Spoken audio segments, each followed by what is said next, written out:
Now, what may be the most remarkable coming out event we've ever seen.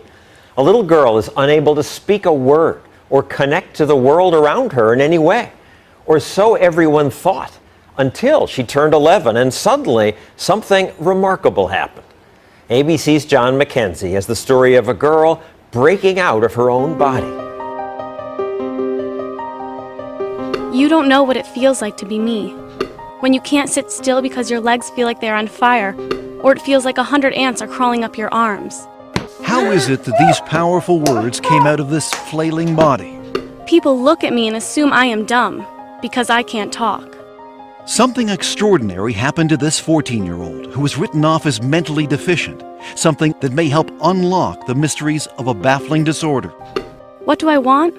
I want to be like every other kid, but I can't because I am Carly. Born in Toronto, Canada, Carly Fleischman was 2 years old when it became clear she was not keeping up with her twin sister Taryn. When you're told your child is going to be developmentally delayed, that they might achieve the developmental level of a 6-year-old, it's like being kicked in the gut. When Arthur Fleischman and his wife Tammy learned the diagnosis was autism, they expected the worst, that the twins were headed in different directions. And how bad did it get for Carly, those first few years? Awful. Part of her delays prevented her from walking, from sitting up. It was clear that Carly, like most autistic children, was lost in her own world, perpetually swimming underwater. And all the doctors would say, you're the parent. You should do as much as you feel you need to do for this kid. Carly, stand up. The Fleischmans were on their own. Experts told them that early intervention was critical. You use your fork. So ever since Carly was 3, her therapy has been intensive, unrelenting. This took about 40 to 60 hours a week of one-to-one therapy. She always had about 3 to 4 therapists working with her. And if you're not getting results with one approach, you move on and you try something else. You didn't give up. You pushed Carly. And when you look in Carly's eyes, you can see an innate intelligence. So we never gave up. We never gave up.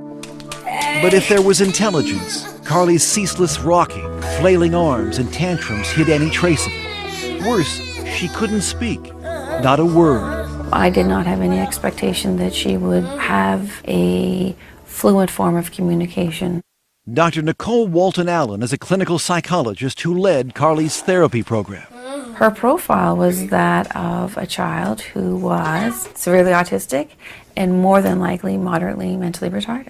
And did you ever think about institutionalizing her? We had friends saying, you know, you've been plugging away, spending thousands of dollars on therapy. You're not really seeing the progress. So, of course, you start thinking about, should she be in a group home? But you decided against it. I could never do it. Could never do it. How can you give up your kid? What do you want? Despite thousands of hours of therapy over months and years, Carly's progress was excruciatingly slow.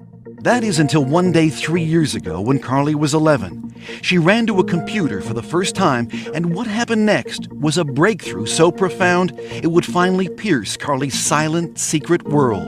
And she was quite distressed, and she starts to spell H-U-R, and it was like T, hurt. And then a little bit later on, she spells H-E-L, and we kind of pushed her to finish, and she puts P. So she spells help. Afterwards, she sort of got up, went behind the couch, and she threw up. What are you cheering? Barbara Fenton Nash is one of Carly's longtime therapists. So what did this tell you? It told us that there was a lot more going on there than we knew. And to us, that was a breakthrough moment because we hadn't specifically taught her the words. And at first, we didn't believe it. Knowing this child for 10 years and never seeing her write a thing, of course you're going to be skeptical. Everyone was, including her other therapists, who were now desperate to see proof.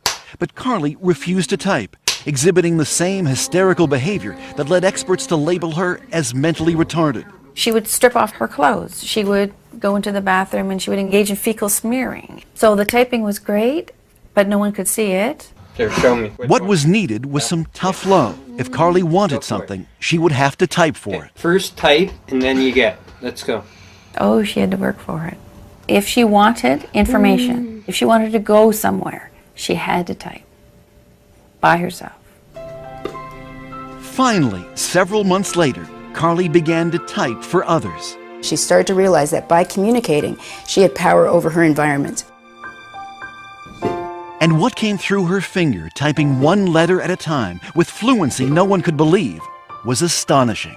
I am autistic, but that's not who I am. Take time to know me before you judge me. I am cute, funny, and like to have fun. Through her torrent of words, Carly began to unravel the mysteries behind her often wild behavior. Like banging her head. Because if I don't, it feels like my body is going to explode.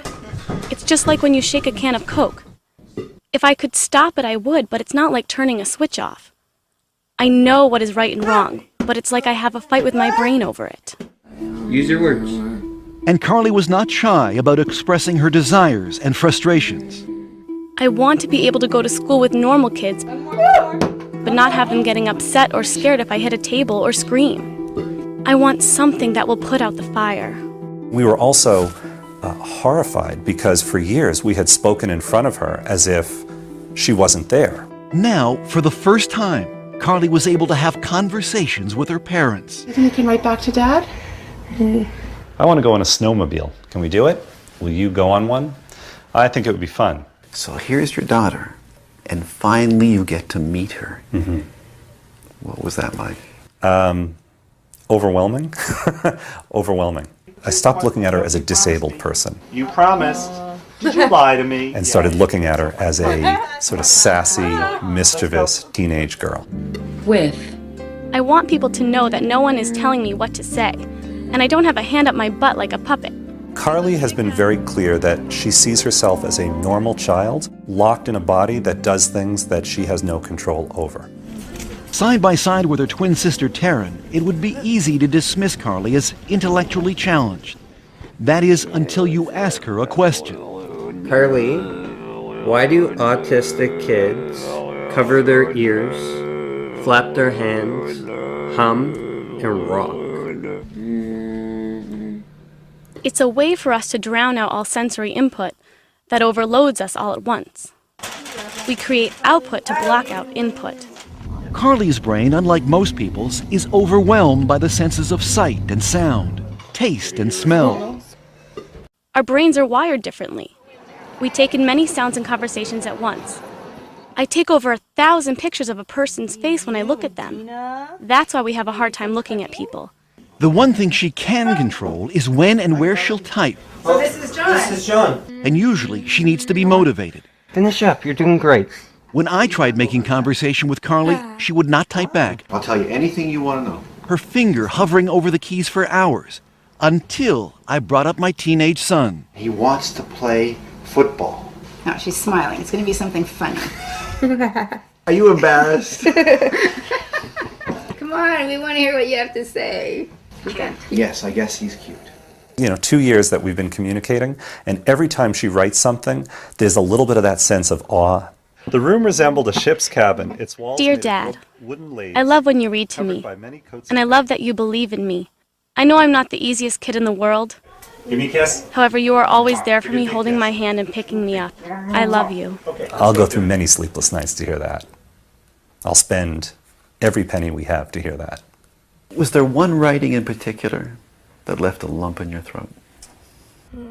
In this writing where she says, "You've never been in my body. I wish for one day you could be in my body."